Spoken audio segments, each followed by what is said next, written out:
Hello, this is Ila Bogie with my own take about President Donald Trump's meeting in Helsinki with Mr. Putin. All day, the whole entire media, some of the members of representative U.S. Congress members are condemning this man, saying he didn't behave like the previous American president. He has been performing the lowest and the most shameful thing that any American president has ever done. I think you guys got to start appreciating Mr. Trump's style. He's a very smart guy, very intelligent, very pragmatic, and a peacemaker. He believes in making peace than in making war. You can be a leader without making war. You can be a leader if you make peace. This is the strategy he's using. The last time he went down to Singapore to meet with the North Korean leader, there was, condemnation all over the media that he went down there. He stooped so low.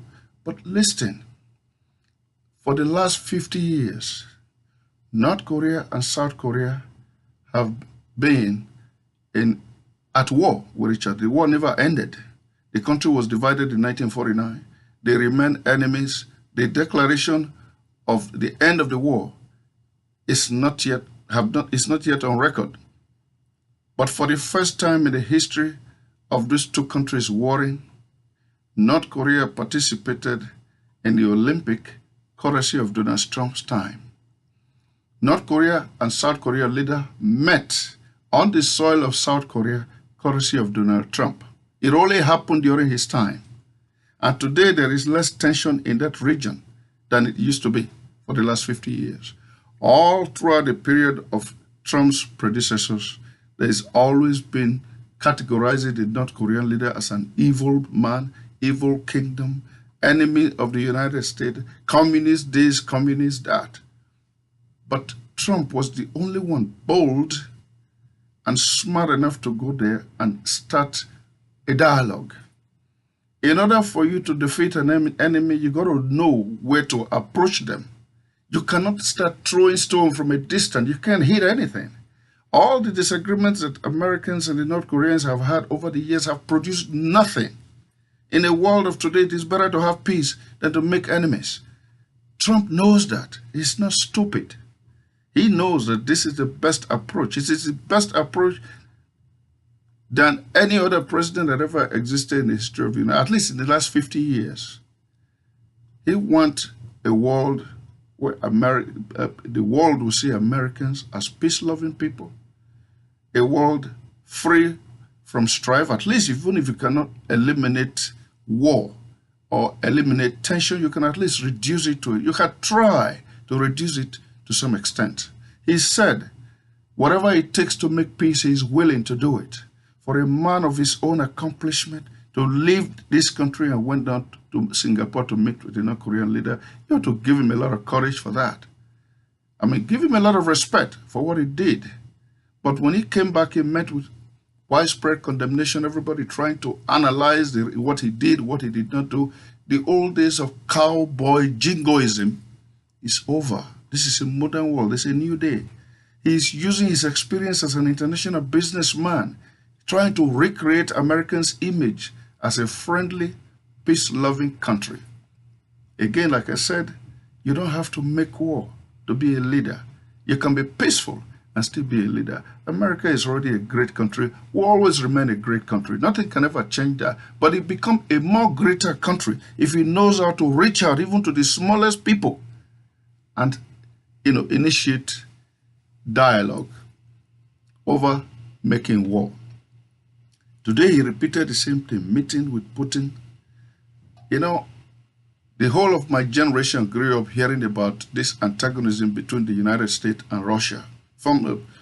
It started with the old Soviet Union. The old Soviet Union disintegrated. Then you have the Russians that replace it, equally powerful with a lot of nuclear armament. And so the war now shifts from Russia to the United States. This is all we've heard, all our entire generation. This side talking bad of the other, each side saying mean political things against the other. Each side is watching each other as enemies. But Trump doesn't want that anymore. He truly loves this country.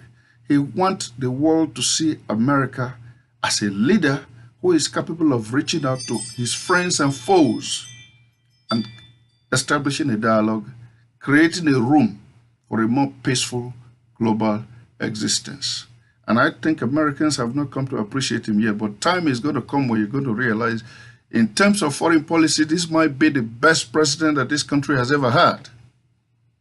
I sincerely believe that he knows what he's doing. And I think people should give him time. This man have barely spent 2 years of his presidency. There is already condemnation everywhere. You criticize him left and right, you condemn him, call him up. How do you expect him to function? And yet he keep his head straight. He know where he's taking this country. And where he's taking the United States is a country that Americans are going to be very proud in terms of international relationship. Tension against the United States will be lesser. The ISIS are now beginning to go down in the Middle East. We hardly hear of ISIS anymore. It is going to be a thing of the past that Middle Easterns, Muslims everywhere, wherever they are, you cannot persuade them to hate Americans anymore when Donald Trump is through with what he's doing. Peace-loving individuals all over the world will come together. The world is an open marketplace today. Technologies have brought all of us closer to each other. We have to learn to live together, and there is no room for enmity. I praise Donald Trump for the effort that he's putting forward, for his especially going there to meet the North Korean leader the way he did. He's a very courageous man, and he proved that he loves an America that will live peacefully instead of political antagonism. It doesn't help. Now, I hope he will do the same thing for the people of Israel and the Palestine. When he recognized Jerusalem as the capital of Palestine, a lot of people complain about it, but let's look at it for a minute. The pragmatic thing to do is to face the reality on the ground. The government of Israel have run their capital from Jerusalem for years. So if you are going to begin by negotiating with a country that already established itself in that very location, or just a lot of the members of the United Nations were the only ones saying we do not recognize Jerusalem as the capital of Israel, but a lot of them have no power to stop it. The US does. It can stop it if it want to. But why do so? The best way to approach it is what he just did. Recognize Jerusalem as the capital of Israel. But then call the Israelis onto the table to negotiate ceding East Jerusalem to the Palestinians. Jerusalem is big enough. Since both Israelis and the Palestinians lay claim to Jerusalem, West Jerusalem can be capital of Israel.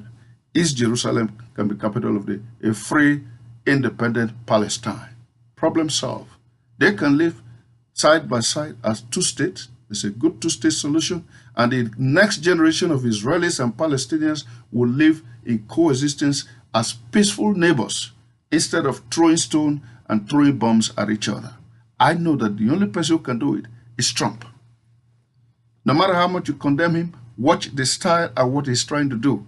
A lot of our senators here, a lot of our diplomats here that are making negative comment about his move and his style, I am surprised. These are supposed to be experienced people who know the value of reaching out to others for dialogue, for diplomacy. Why can't you people understand what Trump is trying to do? How difficult is it to understand? This is a man who wants to project America in goodness, in good light. He doesn't want to present America like the old cowboy that talk down anybody and run people down and try to force people to do things he wants. It didn't work. It never worked. At this stage in our own civilization, the worlds depend on one another. Even most of the time, the food you eat in this country does not always all come from this country. The gas you use doesn't come from this country. We all interrelate. We all do things, we support each other.